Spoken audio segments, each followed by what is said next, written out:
Thank you, Mike. Can you hear me okay? All right. Good morning, everybody. Thank you for the invitation to be here. And I was running a little bit late. For those of you out of state, we're in the middle of our general session and started early this morning meeting with leadership. And as they would put it, by the time they got me straightened out, I was running late. As I would put it, by the time I got them straightened out, I was running a little late. But it's good to be with all of you, and I want to thank the sponsors that are here. And before I get into just a few comments and a welcome, I want to say to the sponsors, thank you very much for making this happen. For those of you who have traveled out of state, thank you so much for being here. And as many of you know, and I suspect all of you know, we're going to have Lloyd Drain retiring. And he has done a remarkable service and has been with the Infrastructure Authority for a long period of time. And I told him this morning, and I've told others, that I did not authorize any of this, and we're sorry we're going to be losing him. But when you think about where the Infrastructure Authority has started and where it has come from and what it has done in the last 4 years, it's been a remarkable run. And so to Lloyd and to the board, I thank you. And Lloyd, we just want to give you a round of applause for the job you've done.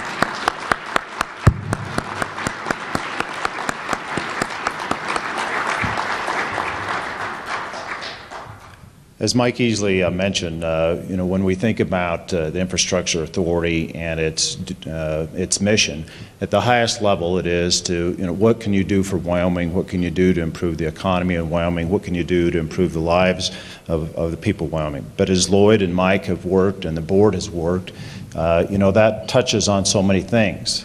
And when you are, as we proudly claim in Wyoming, the energy state, in that we export more energy than any other state. We produce, we're number 2 in the energy that we produce. We think about energy all the time in a lot of different ways. And certainly for Wyoming, where roughly 70% of our revenue comes from mineral development, we recognize how fortunate we are in Wyoming to have these minerals. It allows us to do some incredible things. Over the last decade or so, we've spent billions of dollars building new schools. We've been able to work on infrastructure projects from road to broadband infrastructure. We are recognized again this year or last year as the lowest tax state in the country. This is what minerals allows us to do. We have no income tax. It allows us to have low taxes for all our citizens, and yet at the same time do some incredible things, from schools to infrastructure for the University of Wyoming to our wonderful community colleges. But when I talk about energy and what it means to Wyoming, I'm also quick to point out, as I think we all rightfully should, that because energy touches every aspect of all our lives, not just in Wyoming, but across the nation and across the globe, we should think about it in those broad terms. So getting the energy picture right, how we go about it, is not just a selfish interest for Wyoming. It's an interest that we have for the betterment of this country and, frankly, for the betterment of the world. And when you think about Wyoming and you think about being number 1 in coal, number 1 in uranium, number 3 or 4 in natural gas, number 7 or 8 in oil, and along with that, number 1 in bentonite, number 1 in trona, we recognize what minerals do for us, and we recognize what that does for the rest of the world. I am proud of the fact. I'm proud of the fact that our coal helps fuel so many other households outside of Wyoming. I'm proud of the fact that our oil and gas helps develop jobs not just in Wyoming, but across this country. And I'm also proud of the fact that we know in Wyoming, in a state that its number 2 industry is tourism and its number 3 industry is ag, that we have to have the right balance. We in Wyoming are not willing to sacrifice our environment for our energy development. We want and need both. We need a clean environment, and we want to produce energy to the maximum benefit for our citizens, the maximum benefit for the rest of the people in this country. And it's not just something we say, it's something that in fact we have a track record of doing. My predecessor, Governor Freudenthal, when he was in office, working with the Oil and Gas Conservation Commission, was the first state, we were the first state to develop rules regarding disclosure of hydraulic fracking. Wyoming was the first state to have laws on the books about carbon capture sequestration. Wyoming wants to be a leader in all ways. And with the great benefit of the energy that we have also comes the corresponding great responsibility to provide leadership, not just in Wyoming, but set an example for other states and hopefully set an example for the federal government on what a state can do if given the opportunity. And so now we're in this time where we are all looking for answers, where we see the opportunities and we see the challenges. We see what's happening with coal, we see low oil prices, and if any of you, as an aside, completely aside, if any of you had an idea to get oil prices up a little bit, I would love to hear that. That'd be a great thing for me.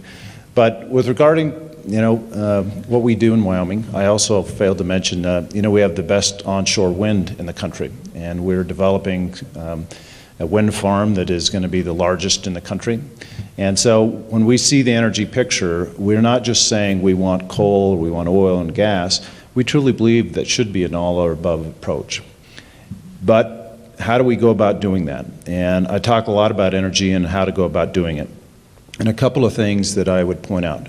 One is we have to have science and scientists involved in this in an intimate way. In other words, they should be leading on how we innovate the technology that's needed. And in Wyoming, you're going to hear today about the UW coal import study. You're going to hear about the life cycle analysis of Powder River coal. You're going to hear about coal to industrial chemicals. All of these things we also believe we should be a leader on in innovation and technology. We also, as I mentioned, we believe we should be a leader in the regulatory field on how to go about it. We recognize the value of good laws, good rules, good regulation, because we do want to do it right. And we also recognize, as we think about rules and regulations, and this is an area where I think as a state and as a country, we all need to do better, is we are not going to make the innovation and the progress we need because of a regulation or a rule or a law. We did not move from candles to light bulbs because of regulation. We did not move from horses to automobiles because of regulation. Instead, what we had is an environment where innovation and entrepreneurs could say, here is a way to maybe do it better. Here's a way that would improve people's lives. And when we don't get rules and regulations right, rather than enhancing and creating an environment where these things can take place, where innovation can take place, if we get it wrong, who's going to work on a dying industry? Who's going to work on a dying substance like coal? Who's going to want to do that? Which university is going to put their money into something if it looks like it's going to be killed? And that is why I think in this state and in this country, we have to make sure that the rules and regulations we have are important. We do want to protect the environment. But we also have to create an environment where innovation technology can thrive, where there's always the mind out there or the collective minds out there saying there is a way to do this better. And so when we put carbon capture sequestration laws on the books in Wyoming, we didn't do it saying you have to do this. We did it because we wanted to create an environment so that when the technology is there and when there's a beneficial use for CO2, that we are first in line, that our rules and regulations are supplementing that rather than suppressing that. And as we look at the 111D rule, and I know we have folks here from EPA, and so glad to have you all here with us for that important discussion on 111D. As we look at it from a state perspective, we don't believe that it is going to help us get to the next point where we want to get. And you're going to hear debate and disagreement about that. But important to that is, what is the state doing? And the state is not just saying we don't want rules and regulations. The state is saying we do want reasonable rules and regulations. And on top of that, not only are we going to talk about the importance of having an environment of innovation and technology and science leading the way, but we're going to put our money where our mouth is. And that's why last session I asked the legislature for $15 million for an integrated test center. This to me solves so many issues. Because rather than just saying we recognize we need to get better and we hope we do, we're putting money to it.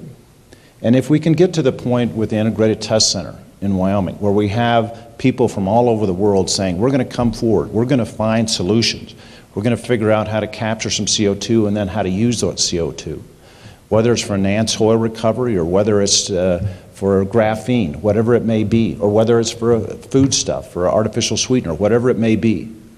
That is a winner, and that's the sort of things we should be focusing on, is not only how do we address CO2, But once you can find a beneficial use for it off a coal-fired plant, that is a win-win situation. That's where our focus should be. That's where scientists should be leading. Because frankly, being a politician, I can say this, politicians aren't going to figure this out. Regulators aren't going to figure it out. It's going to be people in the business, or people intimately familiar with the business and the technology and what is needed, who are, I'm confident, are going to find the solutions. Because as we look at the global economy and the global growth of the middle class, of 10, 20, 30 million people a year into the middle class, we recognize that we cannot be saying, let's take energy sources off the table.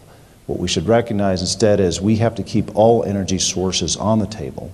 How do we do it? How do we do it in the best way possible? Not only in efficiency, but how we make sure that it's environmentally as sound as possible. That should be our interest, because as you all have heard said, and I've said myself, you know, as people move into the middle class globally, they're not going to accept not having running water. They're not going to accept not having refrigeration for food and medicine. And we in this country, where we are so blessed with energy that we do have, how can we say we're going to have our houses warm, we're going to have our refrigeration, but for you and the rest of the world, you don't get to have access to that? We need more energy, not less. We need all energy sources, not just a few. And in order to get there, we have to have the technology, the innovation, rules and regulations that help all of us get there. And it is not just for the economy. It is more so because we recognize that as a society, and the safety and the security and the welfare of society, that the quality of life for everyone goes up when you can have affordable energy. Affordable energy not only helps Wyoming, not only helps the United States, but will help across the globe, the more affordable energy we can provide. So we need answers, we need technology, we need innovation. And what we hope to do with the Integrated Test Center is not only help find some solutions for coal, but more importantly, or at least equally important, provide an example for other states and for the country. This is the direction to go.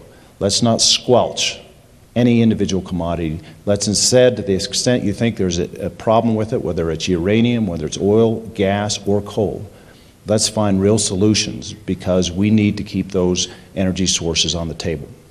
So you all are going to have a great discussion today, and maybe even a great debate.